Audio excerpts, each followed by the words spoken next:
Bismillahirrahmanirrahim। السلام علیکم۔ آج ہم بات کریں گے 4 اہم ایشوز کے حوالے سے وزیر اعظم عمران خان کی شاندار انٹری، اور وزیر اعظم عمران خان ہنگامی بنیادوں پر ISI ہیڈ کوارٹر پہنچے اور DG ISI نے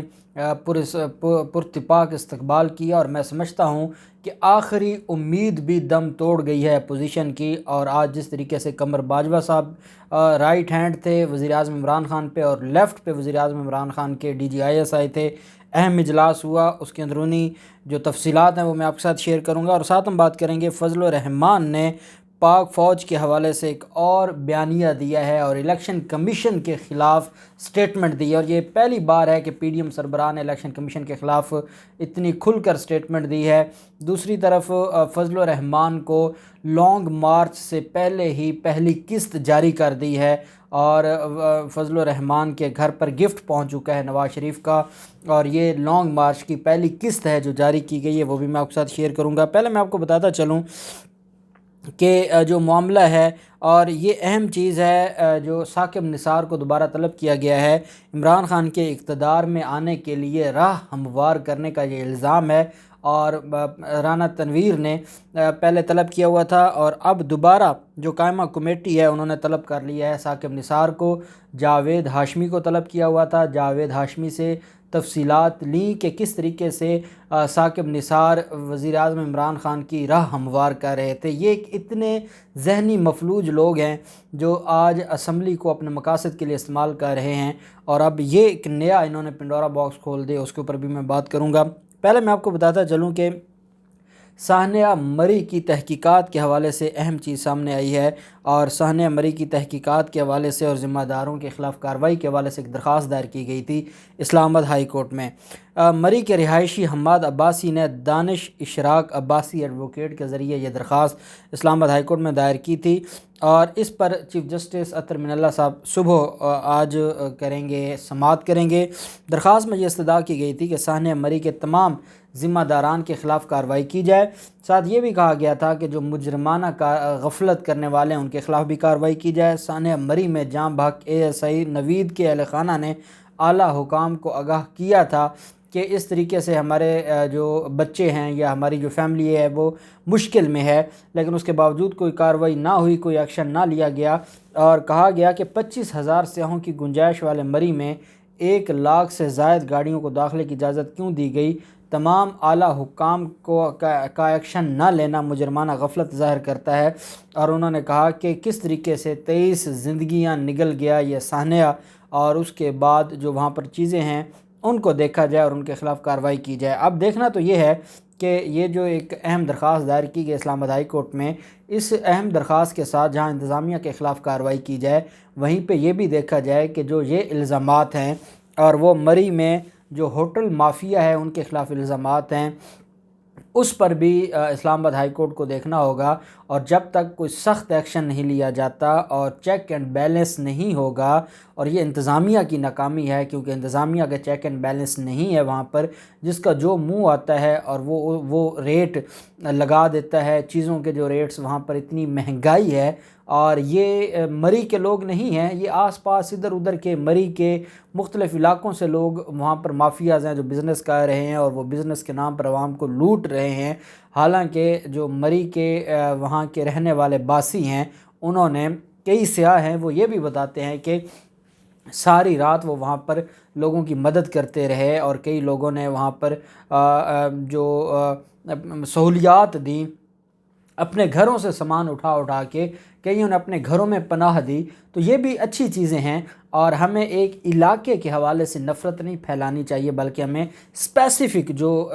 ایک مافیا ہے اس کے خلاف کارروائی کا کہنا چاہیے اور اس کا بائیکاٹ کرنا چاہیے، تاکہ ہماری جو نفرتیں ہیں علاقوں کی وہ نہ بڑھیں، بلکہ جو مافیاز ہیں جو اصل ذمہ داران ہیں ان کے خلاف کارروائی ہو سکے۔ پھر معاملہ آ جاتا ہے KPK میں بلدیاتی انتخابات کا دوسرا مرحلہ، اور اس پر الیکشن کمیشن نے کہا تھا کہ ہم فوج کو طلب کریں گے۔ اس پر فضل الرحمان کو بڑی تکلیف ہے، اور پاکستان ڈیموکریٹک موومنٹ کے وہ سربراہ ہیں مولانا فضل الرحمان، انہوں نے کہا ہے کہ خیبر پختونخوا کے بلدیاتی انتخابات کے حوالے سے دوسرے مرحلے میں فوج طلب کرنے کا جو اعلان ہے ہم اس کو مسترد کرتے ہیں، اور الیکشن کمیشن آزاد الیکشن کی ذمہ داری لے، اور الیکشن کمیشن اپنا فیصلہ واپس لے۔ اب چاہتے یہ ہیں فضل الرحمان کہ جس طریقے سے دھونس اور دھاندلی کے ذریعے پہلا وہ الیکشن جیتے ہیں اور وہاں پر قتل بھی ہوئے، لوگ زخمی بھی ہوئے، وہاں پر جو حملے بھی کیے گئے، وہاں پر لوگ گھس گئے، جو پولنگ سٹیشنز تھے، پولنگ کے عملہ کو ہراساں کیا جاتا رہا، پولنگ کا سامان اٹھا کے لے جاتے رہے، تو یہ ساری چیزیں ہیں جو سب کو پتہ ہے۔ فضل الرحمان یہ چاہتے ہیں کہ اگر فوج کو تعینات کر دیا جائے گا تو ہمارے جو وہ لوگ ہیں جو غنڈہ گردی کرتے ہیں ان کے لیے مسائل پیدا ہو جائیں گے، ان کے لیے رکاوٹ بن جائے گی، اور کیونکہ صاف اور شفاف الیکشن تب ہی ہوں گے جب وہاں پر سیکیورٹی کے معاملات بہتر ہوں گے، اور سیکیورٹی کے لیے فوج ہوگی تو فوج پھر روک لے دے گی ان کو غلط کاموں سے، اور یہی وجہ ہے کہ فضل الرحمان کو بڑی تکلیف ہے، اور وہ یہ سمجھتے ہیں کہ اگر جو دوسرا خیبر پختونخوا میں جو الیکشن ہے اس میں جو دوسرا مرحلہ ہے اس میں اگر فوج تعینات کر دی گئی تو یہ بڑی زیادتی ہوگی۔ انہوں نے یہ بھی کہا کہ پی ڈی ایم کا جو سربراہی اجلاس ہے وہ 25 جنوری کو ہم نے بلایا ہے، جس میں 23 مارچ کو اعلان کردہ پی ڈی ایم کے مہنگائی مارچ کے ساتھ تنظیمی امور پر بھی گفتگو ہوگی، اور ہم دیکھیں گے کہ ہم نے سارے معاملے کو کیسے لے کر چلنا ہے۔ پھر وہیں پہ فضل الرحمان کے گھر آج ایک گفٹ پہنچا ہے، اور کہنے والے یہ کہہ رہے ہیں کہ یہ فضل الرحمان کو پہلی قسط ملی ہے جو لانگ مارچ کرنے جا رہے ہیں 23 مارچ کو، اس کے حوالے سے پاکستان مسلم لیگ نون کے سربراہ نواز شریف کی طرف سے یہ پہلی قسط ملی ہے، اور یہ ہے ایک لینڈ کروزر ہے، 3 سے 4 کروڑ مالیت کی یہ لینڈ کروزر ہے، بم پروف یہ گاڑی ہے جو فضل الرحمان کے گھر آج پہنچی ہے، اور جس پر جو بھاری رقم خرچ کر کے اس کی جو رجسٹریشن پلیٹ ہے وہ حاصل کی گئی ہے، رجسٹریشن جو اس کی کروائی گئی ہے وہ مہنگی ہے، اور یہ JUI-1 کی رجسٹریشن کروائی گئی ہے، اور JUI کی نسبت سے جو ان کی جماعت کا نام ہے اس نسبت سے انہوں نے بڑا پیسہ استعمال کر کے یہ نمبر حاصل کیا ہے، اور کہا یہ جا رہا ہے کہ یہ 23 مارچ کو جو احتجاج ہونا تھا اور لانگ مارچ ہونا تھا اس کے حوالے سے پہلی قسط جاری کی ہے، اور پہلی قسط ریسیو کی ہے فضل الرحمان نے، جو انہوں نے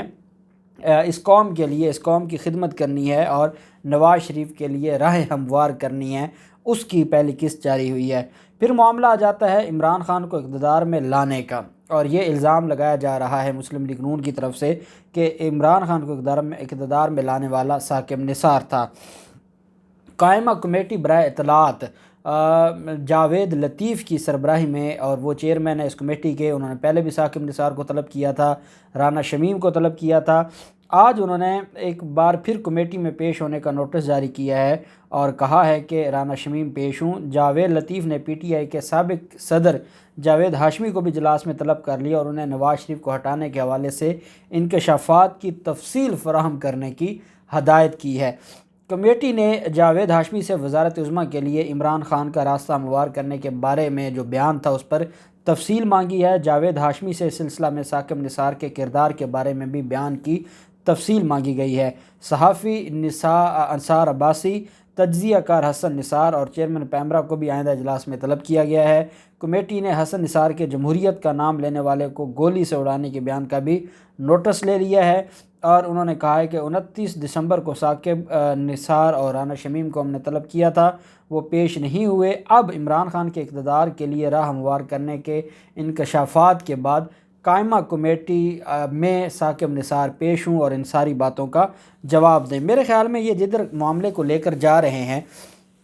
اور مختلف کمیٹیوں میں مسلم لیگ نون کے رہنما بیٹھ کر کبھی چیئرمین نیب کو طلب کرتے ہیں، کبھی یہ سابق چیف جسٹس کو طلب کرتے ہیں، اب انہوں نے حسن نثار کو بھی طلب کیا ہے، چیئرمین پیمرا کو بھی طلب کیا ہے، یہ ایک مذاق بنتا جا رہا ہے، اور یہ اسٹیٹ ود ان اسٹیٹ یہ ایک نیا انہوں نے کام شروع کر دیا ہے، اور ان کا کام تھا قانون بنانا۔ قانون تو یہ بنانے والے ہیں نہیں، جب کوئی قانون بننے آتا ہے تو یہ اس کی کاپیاں پھاڑ پھاڑ کے ایک دوسرے کے منہ پر مارتے ہیں، مذاق اڑاتے ہیں، اس کا تماشا بناتے ہیں، لیکن بدقسمتی یہ ہے کہ یہ وہی لوگ ہیں جو عدالتیں لگا کر بیٹھے ہیں اسمبلیوں میں، اور اگر اس پر ایکشن نہ لیا گیا اور یہ معاملہ سپریم کورٹ میں چلا گیا تو یہ ان کے ہاتھ سے نکل جائے گا، کیونکہ غیر قانونی کام کرنے کی اجازت کسی کو نہیں ہے۔ میں اس کی آپ کو مثال دیتا ہوں کہ جیسے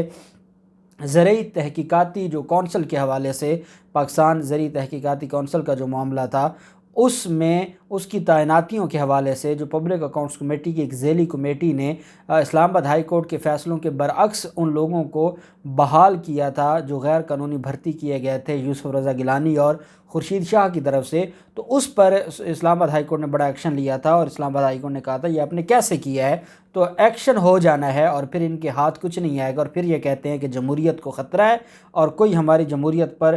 شب خون مارے گا، جب ان کے کرتوت ایسے ہیں کہ یہ جمہوریت کے منہ پر ایک تماچا مارنے کے مترادف ہے کہ جب آپ عدالتیں کھول کر بیٹھ جائیں اور آپ کی اوقات یہ ہو کہ آپ کے خلاف 10 12 مقدمے ہوں کرپشن کے، اور آپ چلے ہوں انصاف دلوانے کے لیے قوم کو، اور آپ تماشا لگائیں اور اپنے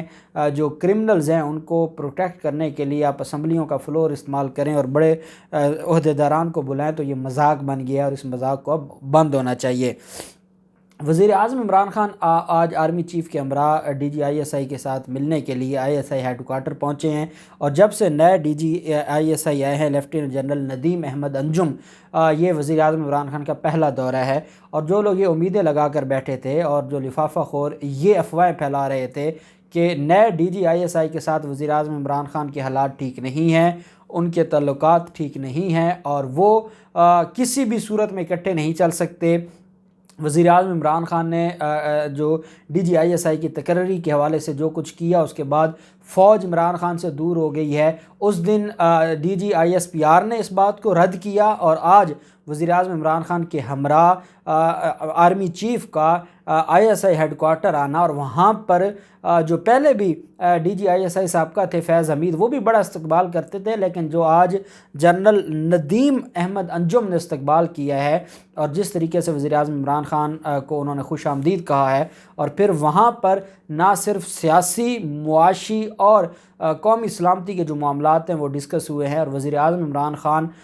کو مختلف جو ایشوز ہیں، جو بارڈر کے معاملات ہیں، افغان بارڈر کے معاملات ہیں، بھارت کے ساتھ جو ایل او سی کے معاملات ہیں، ان پر بھی وزیر اعظم عمران خان کو اعتماد میں لیا گیا ہے، اور ابھی سے ڈسکشن شروع ہو گئی ہے نئے آرمی چیف کے حوالے سے بھی، اور وہ ساری چیزیں بھی بڑی اہم ہیں۔ یہ وزیر اعظم عمران خان کے پاس ایک اچھا ٹائم ہے کہ وزیر اعظم عمران خان ڈیلیور کریں، آخری سال ہے، اور جو لوگ امیدیں لگا کر بیٹھے تھے ڈیل اور ڈھیل کی، اب ان کے لیے آج ان کو آخری تماچا بھی پڑ گیا ہے، جب